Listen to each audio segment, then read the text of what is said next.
नमस्कार, आप देख रहे हैं झारखंड न्यूज लाइव। झारखंड की हर बड़ी, ताजा और विश्वसनीय खबर लेकर हम हैं आपके साथ। राजनीति से लेकर विकास तक, मौसम से लेकर रोजगार तक, हर अपडेट सबसे पहले, सबसे सटीक। चलिए शुरू करते हैं आज का मुख्य समाचार। झारखंड में गहराया बालू संकट। 10 जून से पहले नहीं शुरू हुआ खनन तो बढ़ेंगी मुश्किलें। झारखंड में एक बार फिर बड़ा बालू संकट मंडराने लगा है। 10 जून से 15 अक्टूबर तक एनजीटी की रोक लागू होने वाली है, लेकिन उससे पहले भी कई बालू घाटों पर खनन शुरू नहीं हो पाया है। ऐसे में आने वाले दिनों में लोगों को बालू के लिए 2 से 3 गुना ज्यादा कीमत चुकानी पड़ सकती है। राज्य के 444 बालू घाटों में से 239 घाटों की टेंडर प्रक्रिया पूरी हो चुकी है, लेकिन अब तक संचालन शुरू नहीं हो सका है। खान विभाग ने माना है कि इसी वजह से कई इलाकों में अवैध बालू खनन और खुलेआम बिक्री बढ़ रही है। हालात को देखते हुए खान निदेशक राहुल कुमार सिन्हा ने सभी उपायुक्तों के साथ अहम बैठक बुलाई है। सरकार अब अवैध खनन रोकने के लिए खनन प्रहरी ऐप, सीसीटीवी कैमरे और वाहन ट्रैकिंग सिस्टम का सहारा लेने जा रही है।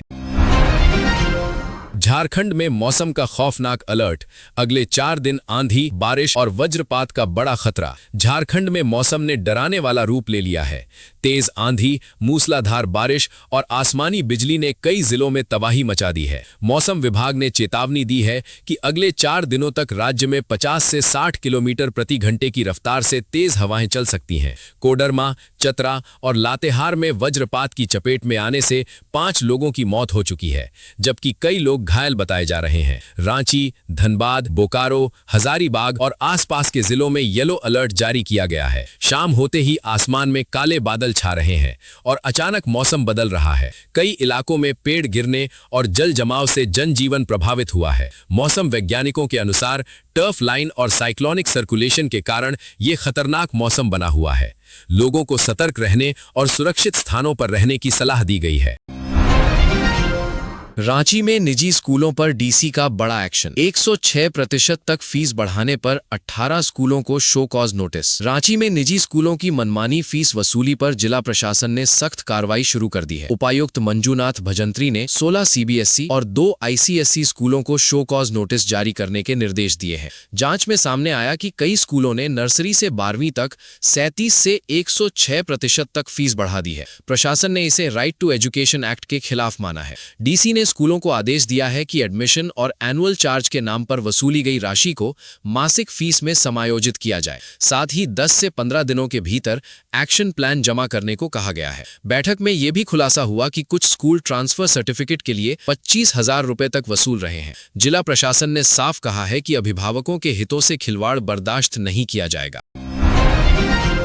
अब विदेश में पढ़ाई का सपना होगा पूरा। हर साल 50 छात्रों का खर्च उठाएगी हेमंत सरकार। झारखंड सरकार ने राज्य के मेधावी छात्रों के लिए बड़ी सौगात दी है। मरंग गोम के जयपाल गोम के मुंडा पारदेशीय छात्रवृत्ति योजना के तहत अब हर साल 50 छात्रों को विदेश में उच्च शिक्षा के लिए पूरी आर्थिक सहायता दी जाएगी। इस योजना पर सरकार करीब 50 करोड़ रुपए सालाना खर्च करेगी। अनुसूचित जनजाति, अनुसूचित जाति, पिछड़ा वर्ग और अल्पसंख्यक वर्ग के छात्रों को इसका लाभ मिलेगा। चयनित छात्र यूनाइटेड किंगडम और नॉर्दर्न आयरलैंड के प्रतिष्ठित विश्वविद्यालयों जैसे ऑक्सफोर्ड, कैम्ब्रिज और इंपीरियल कॉलेज लंदन में पढ़ाई कर सकेंगे। सरकार ट्यूशन फीस, रहने खाने का खर्च, वीजा फीस, मेडिकल इंश्योरेंस और हवाई यात्रा का पूरा खर्च उठाएगी। योजना में छात्राओं के लिए 30% सीटें आरक्षित की गई हैं। छात्रों का चयन मेरिट और इंटरव्यू के आधार पर किया जाएगा। सरकार की इस पहल से झारखंड के युवाओं को वैश्विक स्तर पर नई पहचान मिलने की उम्मीद है।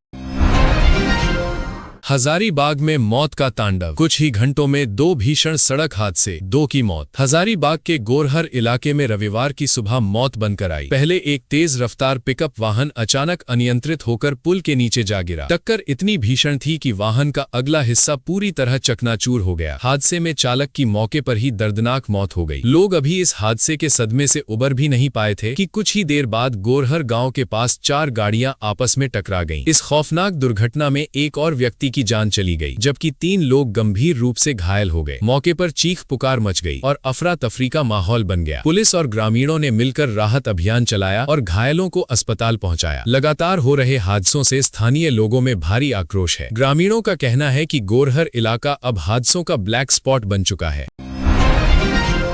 झारखंड में आसमान से बरसी मौत, वज्रपात से 5 की मौत, अगले 4 दिन भारी खतरे का अलर्ट। झारखंड में मौसम अब खतरनाक रूप ले चुका है। तेज आंधी, मूसलाधार बारिश और आसमान से गिरती बिजली ने कई परिवारों को उजाड़ दिया है। शनिवार को राज्य के अलग अलग जिलों में वज्रपात की चपेट में आने से 5 लोगों की दर्दनाक मौत हो गई। कोडरमा में एक ही परिवार के 3 लोगों की जान चली गई, जबकि लातेहार और चतरा में भी मौत का कहर देखने को मिला। मौसम विभाग ने चेतावनी दी है कि अगले 4 दिनों तक झारखंड के कई जिलों में 50 से 60 किलोमीटर प्रति घंटे की रफ्तार से तेज हवाएं चल सकती हैं। रांची, बोकारो, हजारीबाग, गुमला और खूंटी समेत कई जिलों में आंधी, बारिश और वज्रपात का अलर्ट जारी किया गया है। मौसम वैज्ञानिकों के अनुसार टर्फ लाइन और साइक्लोनिक सर्कुलेशन के कारण ये खतरनाक बदलाव हो रहा है। लोगों को खुले मैदान और पेड़ों के नीचे जाने से बचने की सलाह दी गई है।